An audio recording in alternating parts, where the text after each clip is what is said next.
I bet you have surely seen such images, where two or more images are mixed together to make one. You also wanted to create such images, but you don't know how to make them. Don't worry, I have found an AI tool which can mix two or more images. So, without wasting any further time, let's get started.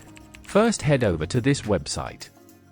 This website has lots of amazing AI tools like Poser, Mixer, Prompter, Tuner, Collager, Splicer, Patterns and Outpainters. But here we are looking for this mixer tool.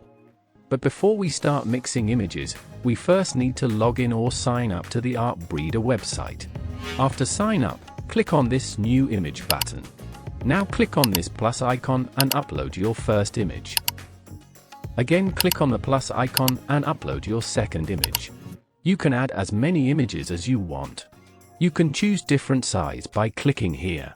And you can also choose the number of images generated. Finally, choose the image strength individually of each images, then click on the Generate button. After a few seconds, your images will be generated. You can play with different image strength to generate multiple variety of mixed images. And finally, you can upscale it and download it for free. Thank you for watching this video and subscribe for more such amazing AI related videos.